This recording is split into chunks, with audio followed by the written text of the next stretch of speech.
fechas especiales relacionadas al folclore, significado de la lengua, pensamientos, música y mucho más. Guaraní Tabarandú es presentado por Juan Ramón Fariña. Guaraní Tabarandú.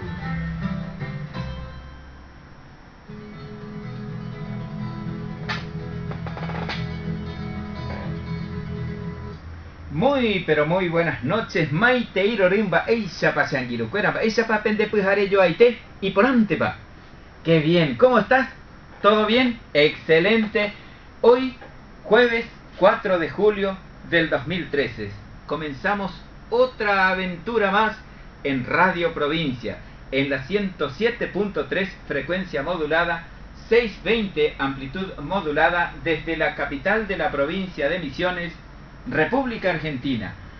Mercosur corazón butete vive peina osema ubutupepore orerembiapo royapoba cre aroru aputepe y cato hawaii sharoime co anga vive anga las 22:30, 10:30 de la noche pd ya pura hei hawa ñaño mongueta hawa ha ñaña mindu hawa ñande tabarandure, música, idioma y cultura guaraní.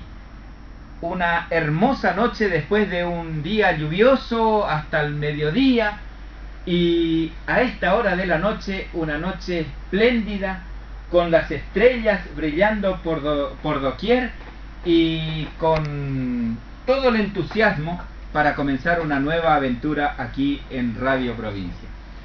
470-9702 con característica de Posada Upea Ejina Ore Pumbure Catohuensa Dere Ahí Jareguaje Orerendape Boí Nere Miandure, para que nos escriba tus sentimientos, tus mensajes, tus pedidos, y aquí vamos a estar compartiendo con todos ustedes.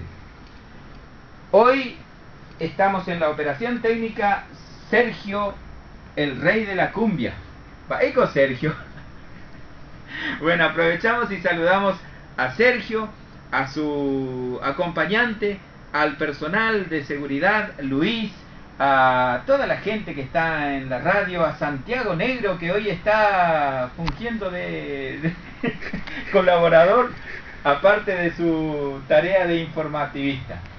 Y aquí, con una grata visita, la visita de un profesor de idioma guaraní.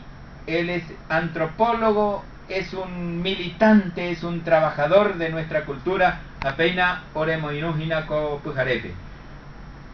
Emomaiteita ñanderapisa ñanerenduape. Le vas a saludar a los oyentes. Baisepan de Pujaré, Caraí, Omar Sil. Por ahí tenéis. Maitei Jorubeba, Upababepe, Ñanemoirúa, Coyeguata, Yayapoba, Guaranira, el Jupape. A Guaranira, Eñe Ente, Guaranija, Tecoabe. Ñamojuá, Ñamojendá, Ñamopuendá, Guaraní de Co. Muy buenas noches a todos los que nos acompañan en este camino. Guaraní no es solamente la lengua, decíamos. Guaraní es un modo de vida. La cultura guaraní, que también abarca e implica la lengua, pero sobre todo es el modo de vida guaraní. Bienvenido. Muchas gracias por tu visita. Vamos a abrir musicalmente nuestro programa, nos acomodamos y vamos a saludar a la gente lentamente. Hay un pedido que nos hacían nuestros oyentes. Aquí estamos siempre tratando de complacer pedidos. Nuestra amiga desde el interior de la provincia de Misiones, desde Azara, nos pedían un balseado guaraní. Ana Karenina, Era Coaco Purajei, Oberúa Orebe Ñandebe, Quintana Escalante, Japeixa, Romo Ñepurún, Guaraní Tabarandú.